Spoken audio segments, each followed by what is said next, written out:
The Legend of Heroes: Trails of Cold Steel is a series of Japanese role-playing games developed by Nihon Falcon. Being part of the Trails series, they're set as the third chapter in an overarching narrative spanning across 5 games prior to Trails of Cold Steel 1.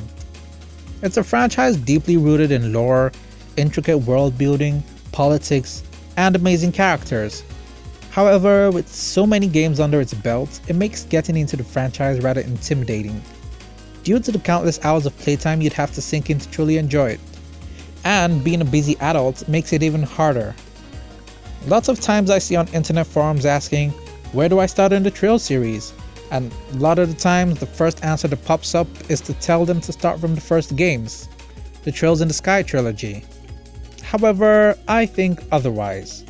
I believe the first Cold Steel game is the perfect introduction to the series and JRPGs as a whole, and here's why.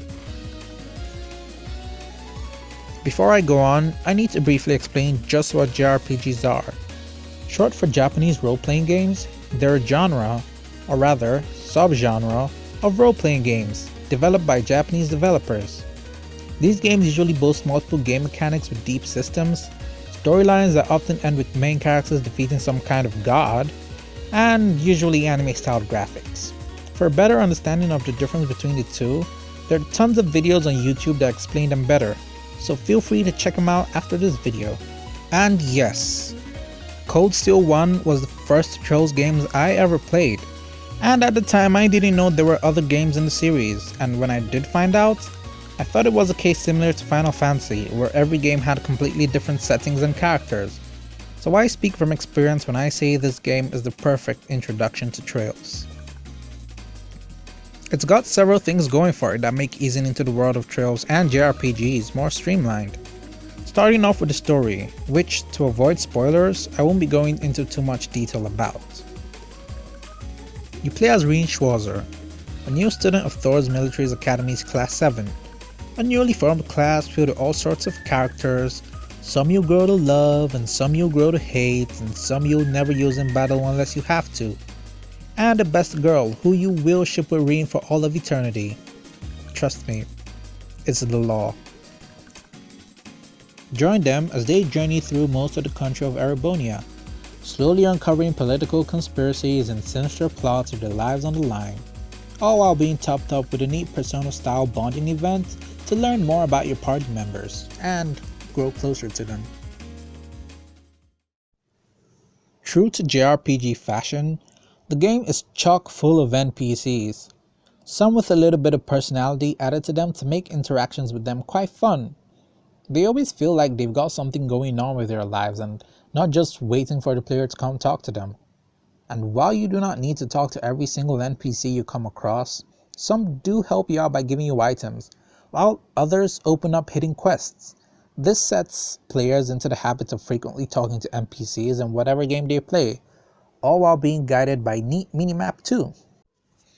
While these little gameplay elements provide quality of life improvements, they don't mean much if the main gameplay, the battle system, sucks. And thankfully it does not.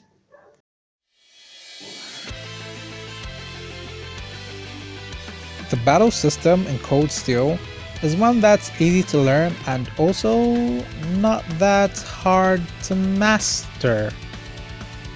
It consists of the setup and actual battles themselves. Setup has you outfitting your characters with weapons, armor, and accessories. And costumes too, you know, basic stuff. And quartz, which are special equipable items with an array of effects. Some provide stat boosts, some prevent status effects, and others grant access to magic abilities called arts.